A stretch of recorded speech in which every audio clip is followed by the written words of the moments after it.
Hello everyone and welcome back to my channel. For those of you who are new here, my name is Miranda and I am the Enchantress of Avalon.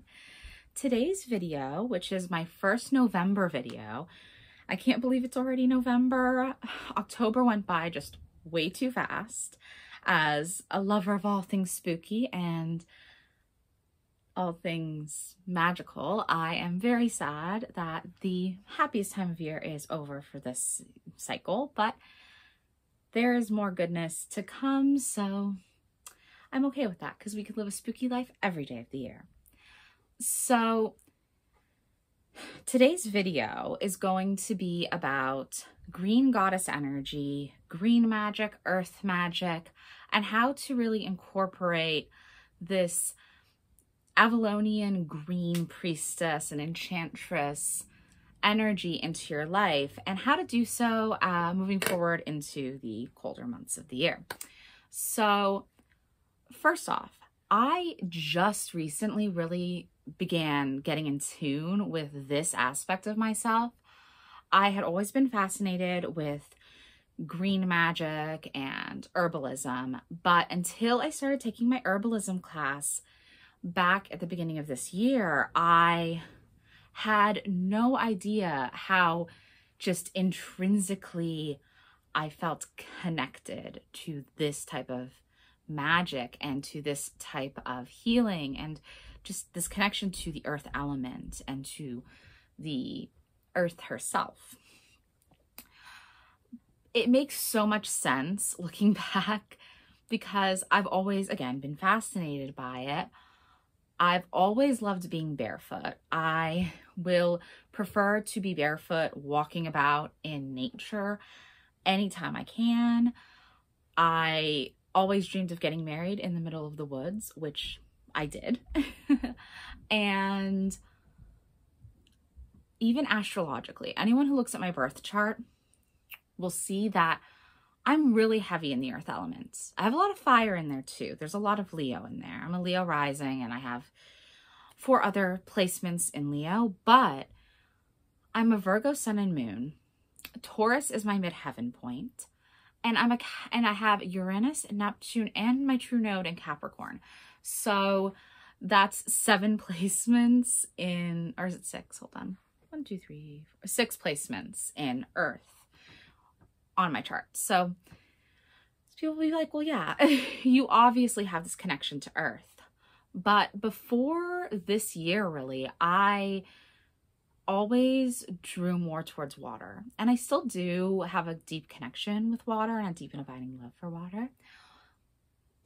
But I've realized the drawing to water was more of a desire to balance out all of that earth and fire in my chart, because I have almost no water in my chart. I have 1 placement. It's an important placement, but I have 1 placement that's a water sign. So that makes so much sense, right? And the 2 goddesses that I am a priestess of, Morgan the Fae, and who is my matron as well, and Blodaiwith, both have a deep connection to earth. Morgan the Fae is more often associated with water because her name actually even means, you know, something akin to waterborne. And the Mary Morgans are a species of Welsh water fairy. She's very connected to this. But she's also of the land and she rules an island. She's deeply associated with apples, fruit of knowledge and fertility and abundance and sexuality. She is a healer, and all healers work with herbs. She's an herbalist and a healer, and she has all of this, and she combines water and earth beautifully. And that right there is a huge, huge reason why I'm so connected to her, I think. With Blodaiwith, though, she is literally made of flowers. She was made of either 3 blooms or 9 blooms, depending on the telling. Some say it's just oak, broom, and meadowsweet flowers that formed her. Others say it was 9 blooms in total. But either way, she is of the earth. She is a maiden formed of flowers. And she is a sovereignty goddess. Sovereignty is of the land, and this embracing of this rooted, earthy, green goddess energy. So in the way I work with both of them, it's very in line with the green side of things. When I'm working with herbs, I feel them near. It feels very natural. And studying herbs and all of this earth-based magic in my herbalism class, Herbs of Avalon, taught by the great Suzanne O'Gara, I have really been able to deepen into this side of my magic and realize that this is what I want to do. I want to get certified and I want to sell herbal remedies, lotions and potions and teas to the public. Opening a shop has always been a goal of mine, but now I know exactly what type of shop I want to open. Not just a random metaphysical store, but specifically rooted in the herbal wares. Also other things too, of course, but I want to root it in this love of the earth, love of the green magic, and love of herbalism. And just being in this fairy realm of magic also does, of course, connect you to the green path, even though, again, I always veered towards water for the longest time. So it's just all coming together for me. And I feel like I found myself more and more over these months studying green herbalism and just learning to heal with these plants. I've always loved a holistic approach. Not that I would ever condemn Western allopathic medicine or anything, but I think it's not about one over the other. It's about using both. And I think there are certain things that can be better done focusing on herbs first. But that's a whole big discussion that I don't have time to get into in this video. But what I do really want to say is finding these herbs and trees and plants that jive with you, that you just have this natural intrinsic relationship with, and building that bond, whether it's through herb spirit meditation, through physically touching and working with these plants, by making different brews, by learning the folkloric side of things, by memorizing different properties that these plants have. All of these things can help us build really interesting and intimate bonds with certain herbs and with any sort of plants. And the plants that I loved going in, I still love, and I have just this grander appreciation and greater value in them now. I've been obsessed with apples my entire life. Now I know a lot more about why that is. And I've studied apples, even though they weren't directly in our lessons. I myself went and studied more about the different properties of apples, the apple tree, etc. It is my deep bonded tree. That's the tree I'm most bonded to. And I've learned so much about rose and lavender, which were always go-to herbs of mine. But I've discovered new ones that I absolutely adore. Nettles, especially for my allergies and just for nourishment, are amazing. And herbs that we didn't study, but that came forward as allies for me, something like centuary, which is an amazing witch's herb. And I've developed a great bond with that herb. It all entwines together.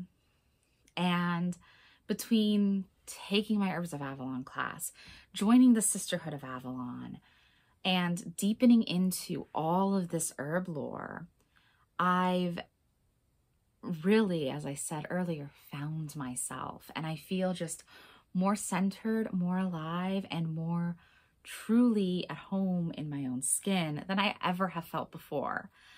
And I can only wish that other people can find something that just resonates with them, like this path is resonating for me. Now, I did mention at the beginning of the video, I was going to talk a little bit about how we can use herbs and deepen into herbalism even in the winter months. Obviously, in the winter months, the earth has died off. It has gone dormant for a time. And many people think, oh, well, that's less of a green path at that point, isn't it? And that's really not the case, because winter is a time of going within, of reflection, and of connection to your inner self, but it's also a connection to the earth in a new and profound way. You are finding new ways to understand the earth. Although everything is dormant, there are still plants alive. There are certain plants that are always alive. Evergreen trees are always alive. You still can have a connection to the soil, to rocks and crystals, and through fruits that will carry us through the long winter, like apples, for instance. But oranges are very associated with Yuletide because they symbolize the coming of the new dawning sun. The sun is getting stronger after Yule, and the days are getting longer and brighter. So all of these things help carry us through the winter. And what are we relying on to keep us healthy in the winter months when cold and other ailments are going to act up? Different remedies, right? Including herbal teas and echinacea, a tincture of echinacea or any other formulation of echinacea is going to really kick cold out of you. And probably my favorite is elderberry syrup. It's an excellent cough syrup, and it will really help heal you when you have any sort of cough and cold and kind of congestion.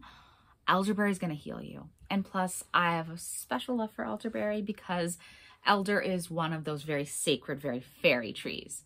There's a lot of sacred fairy plants and trees, but elder is one of the ones that is hugely associated with the fae, along with apple and hawthorn.